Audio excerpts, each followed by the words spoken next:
Assalamu alaikum wa rahmatullahi wa barakatuh. Sonra edilipdir. Assalamu alaikum ahli sünnette.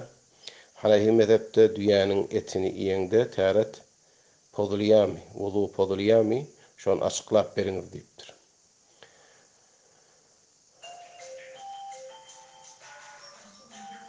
Ama tarat diýen etin iyende tarat poduliyam podulmaya diýilen bolun ahli ilm bu barada ihtilafy bar, muhtelif bolupdyrlar. Poduliyam podulmaya diýen.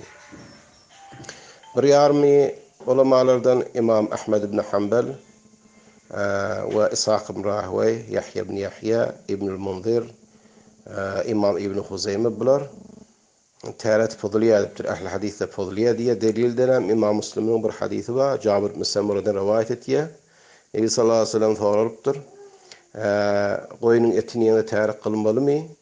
Ýok diýipdir, gerek ýok. Ýani gylasyn gelse kılamaly, tarat podulmaýar. Diýen etini ýene tarat podulýarmy? Tarat kılmaly, tarat kılıň diýipdir.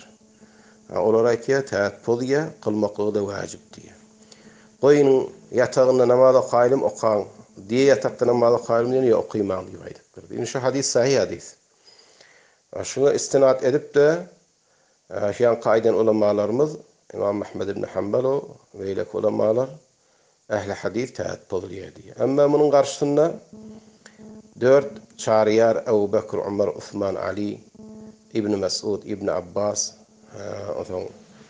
şu sahabalaryň jumhury köpüsi we hem de sahabanyň göreler tabiiler diye olaryň jumhury köpüsi we 4 mezhepden İmam Malik, İmam Abu Hanife, İmam Şafii bular tarat podulmaýar diye delilden näme?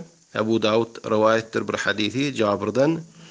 Ol aýtýar kana ahirul emreyn min Rasulullah sallallahu aleyhi ve sellem, yani Rasulullah sallallahu aleyhi ve sellem buyruğundan soňkusy ot degen zat, otdy bişen zatdan tarat kılmak gerek däl diýip aýtdy diýen hadis rivayet etýär. Oňam diýen eti bolsun, gaýry bolsun, ul otdy bişen zat ternäme bolsun, ony iýeňde tarat kılmak gerek däl. Şoňa şu hadisi tutup da 4 mezhepden 3'üsi Ebu Hanife, İmam Abu Hanife, İmam Malik, İmam Şafii tarat kılmak gerek diye. Sahabalaryň köpüsi şonu aýtýar, tabiilerin köpüsi şonu aýtýar. 4 çariyar Ebu Bekir, Umar, Osman, Ali de aýtýar. Oňa binaen bizden fetwamyz şu tarat kılmak gerek ýok Hanafi mezhepde de aýmalaryň, ulamalaryň, sahabalaryň köpüsiniň ýanynda tarat kılmak gerek däl diýer.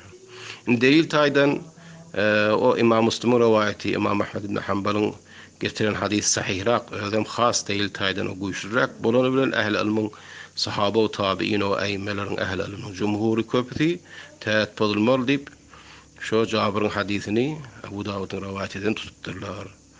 Şonu ýene ulakan aýmalar öňümizde bolsa sahaba, tabiin, hulafa arba'a. Osam bide de şo bolup bilýär, delil bolup biler. Hulasy gawl näme? Diýäniň etini ýeňde tarat podulmaýar, tarat kılmak gerek diýmekligi biz rajihrak, güýçlürak görýär. Assalamu aleykum we rahmatullahi we barakatuh.